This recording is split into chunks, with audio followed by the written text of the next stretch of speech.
Welcome back, everyone. I'm finally getting caught up on some of my videos, and if you'd like to know how I created this set, just stay tuned.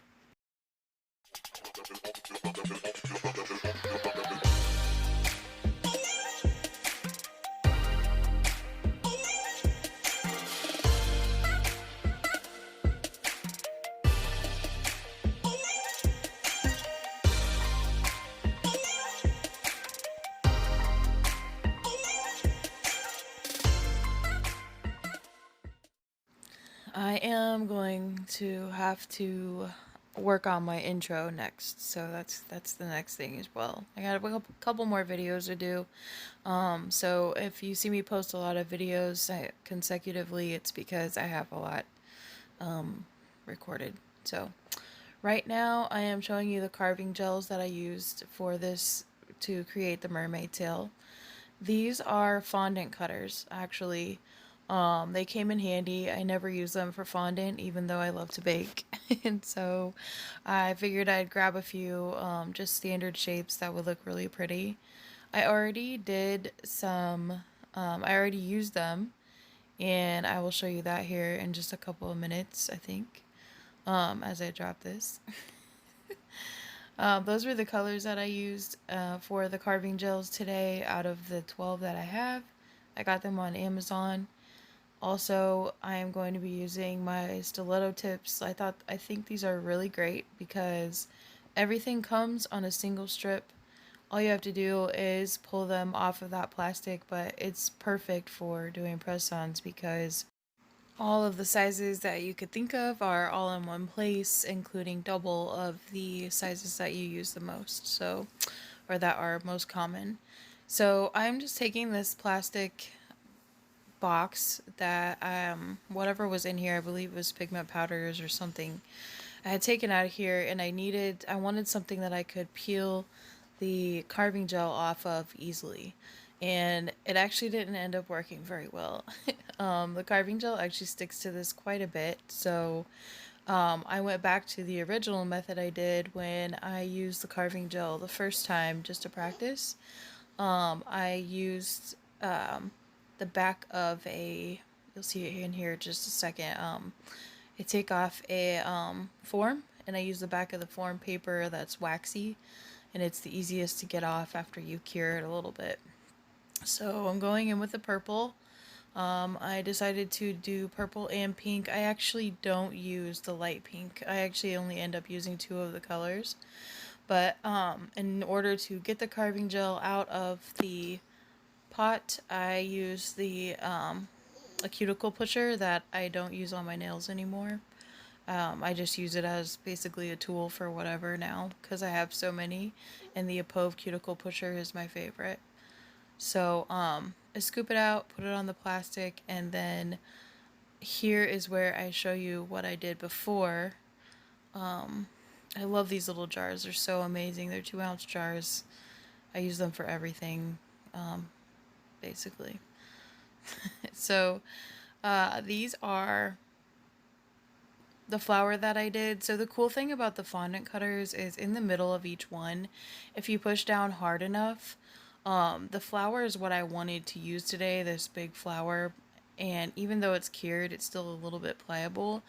But in the middle of the fondant cutters, there are like little circles or shapes in some of them, so you could easily put like a pearl or something in that smaller flower, like in the middle if you push down hard enough, and leave that imprint from the middle of the fondant cutter. So I thought those were really cool too. So here I'm just wiping everything off. I felt like it was dirty or I saw something and I don't like that. So yeah, so let's go ahead and actually get into making the mermaid tail now. So I roll it around in my hands and get it a little warm and warm it up a little bit so that way it's easier to work with, just similar to a lot of nail stuff. The warmer it is, the more pliable or easier some things are to work with. So I'm just rolling it out. Again, I'm using something else as a tool. So I actually, I believe this actually came with the carving gel. It came with something or some type of kit. It's like what you would use to press on nail foil, or the other end is really flexible. So I don't like how it's not very sturdy. So I just decided to use it basically as a rolling pin, because I don't use it for anything else. And also, the residue from the carving gel, I didn't want it to stick to any other type of anything else. So I take the stiletto tip that I was going to use, and I make indents so that way I know where to cut and where it will fit on the side. And then you'll see me go in and I use this X-Acto knife. I got it from the Dollar Tree, so it's really affordable. And I go ahead and cut the design that I want. This is just like quote unquote the legs, or the, I don't know, what do you want to call these? Basically where the tail starts. So I decided to do two separate tails, because similar to the Little Mermaid, you know, like she swims around and then she has the opportunity to go on the beach, and you know, it's kind of like it'd be easy to transform into legs, I guess, if you were a mermaid. So that's kind of the route I was taking with this. So I flash cure it and get it off of the um, plastic. Once I do that, then I go ahead and add a little more carving gel for stability for the purple part. Once we get past the purple part, then I go ahead and I start adding the pink, and I was initially just going to leave it with these two little segments for the tail, and it doesn't look very well. Like, it just looks like little, I don't know what you want to call them. And that's how I was going to leave it, with just these two little sharp objects. But then after I started rolling out more of this bright pink, I was like, you know what? I'm going to make the tail a little bigger. So I just use these as basically the reinforcement. So like as the, basically like the foundation to the two separate fins. And there we go. That's the word I was looking for earlier, fins. Because I just thought it looked a little weird and like just kind of scraggly. So you'll see me go in, and now I'm going to actually just make sure that everything is still kind of how I wanted it. And then this is where I decide, yeah, hey, that'd be perfect. Let's go ahead and add on to the tail. So you'll also see me file a little bit, like file the sides and smooth everything out first, because this is how I was going to leave it. And then I decided, yeah, this isn't really how I want to leave it. It just didn't seem right, and it looked funny once I compared it to the actual nail. So yeah, just weird. So once again, I go ahead and take my X-Acto knife and cut out the shape. At this point, I only show one fin at a time, so this is the only fin that you'll see me actually complete, but I do the same thing to both of them. And this is what gave me the idea to make the fin bigger, is when I started rolling out that pink. I was like, oh yeah, like instead of just adding to it, let's just make it bigger. And then I'll be back when we get into the filing.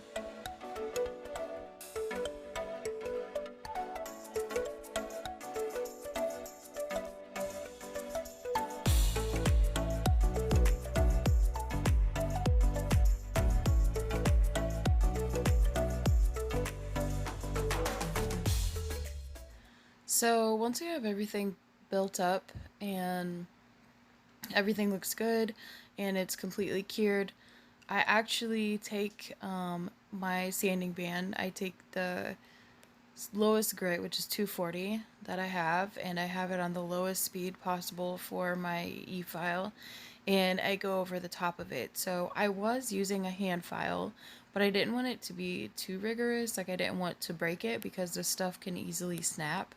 So it's very soft, even though it's completely cured, like I mentioned earlier. But the sanding band also helped me curve everything and flatten everything out, because I did not like all the little dips and grooves. It also helped me keep that shape of the original fin, kind of like the little bone structure that we built, I suppose. I don't know what you want to call it. But it helped me etch that out and keep that to make it look more realistic in 3D, you know, in depth. If I had to take a little bit off of the side, it made it really easy to do that without breaking it. I just wanted it to be really soft, so at this point I avoided using the hand file because the fins are on the thinner side and I did not want to break any more off or snap any more off than what was necessary. So I'll let you watch me file and I'll be back in a little bit.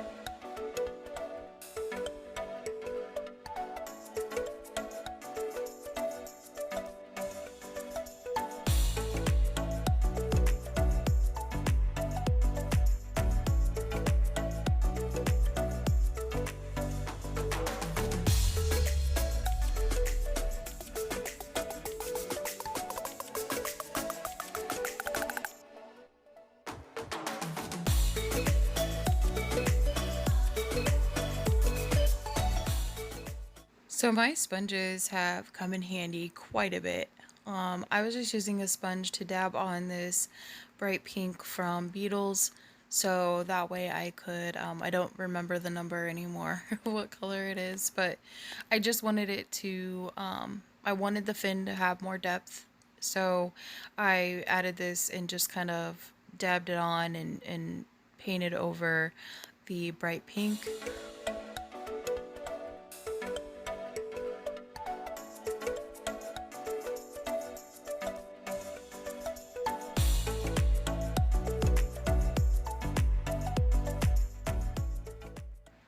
After I cure the pink polish, I go in with a matte top coat, and this is because I'm going to be, originally I was just, in order to make the lines on her tail, I was going to just use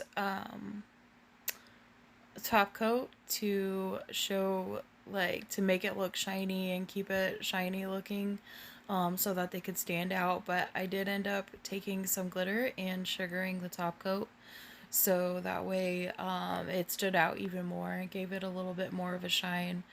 I don't know why I couldn't just leave it with a shiny top coat because it looks pretty cool this way as well, just to show like the veins and the fins, but I I decided to be a little bit extra with it. So that's what you'll see me do next, is take the glitter and pour it over the top. It just turned out really, really pretty. And then after I put the glitter on the fin, I cure that so that it sticks to the top coat, and remove the excess glitter.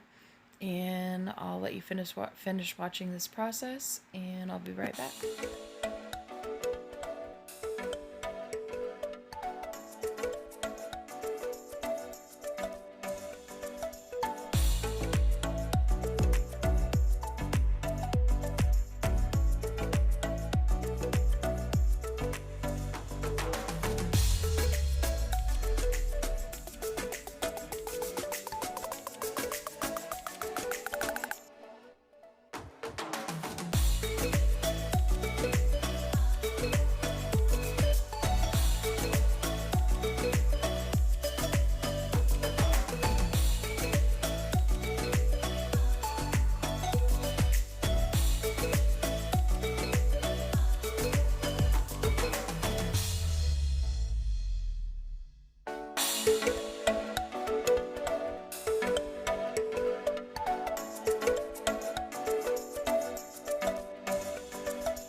So for the rest of the mermaid, I go ahead and I choose this nude color for the top, and then I go in and take the purple from the Model 1's Neon Purple collection and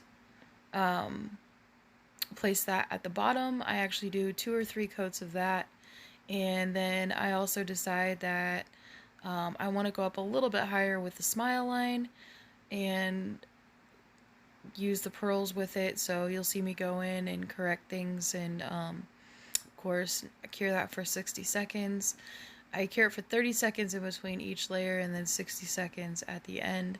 And then in order to attach the fins to the nail, I go in with Bio Builder Gel in a bottle. I love this stuff. Like, it is so amazing, and sometimes I even use it like when I'm applying big bling. Some people use polygel, some people use acrylic, but this builder gel in a bottle is just awesome.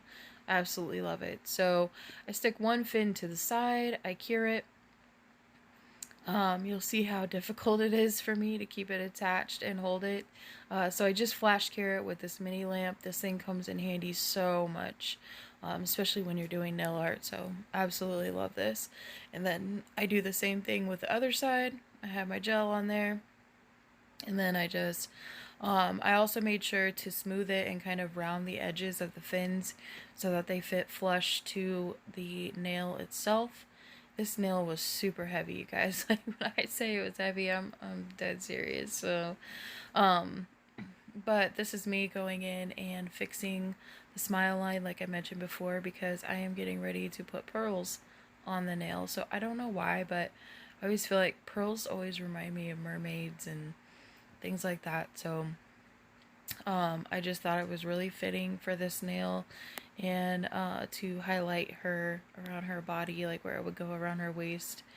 And everybody keeps asking me why I didn't just do, one fin all together. And honestly, it's because I had something completely different envisioned in my mind.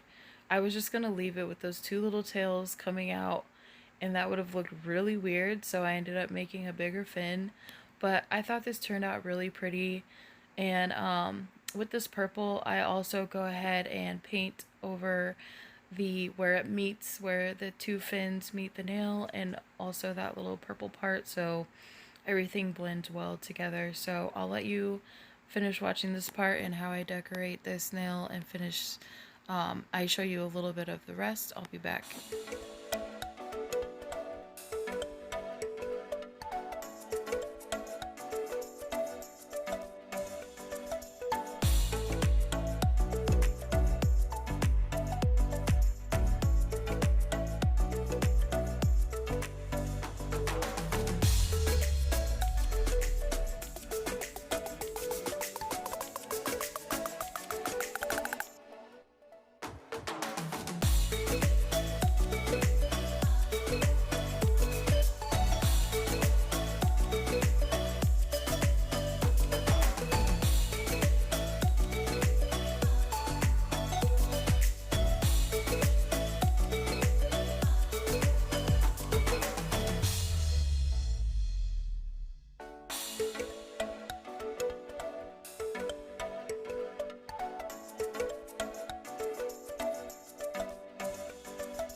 Okay, so now that I'm finished with the mermaid, I went in with the sandy color, like a sandy nude color, and then the neon blue from the Model One's Neon collection, and created this half and half because I'm going to. I have this really pretty champagne gold glitter, so I already did the normal like top coat and the what do you call that, on the pinky nail. You can see it on the pinky nail where you sugar the nail. That's it. Sorry. And then I got the idea. That's what gave me the idea. I was like, hey, I can just put top coat over this part right here, like in the middle where the lines meet, which is why I didn't make them perfect. And then I can sugar some of the glitter on to make it look like a beach, or more of a beach theme. And then I also go in and I could finally got to use my seashells and different things like that. And I use them in silver since I did the sandy champagne gold color to sugar the rest. And these turned out so pretty. So all you have to do is put the glitter over your top coat, cure it, and the glitter will stick as long as you give it time to set into that top coat. It just turned out really pretty. I love this entire set.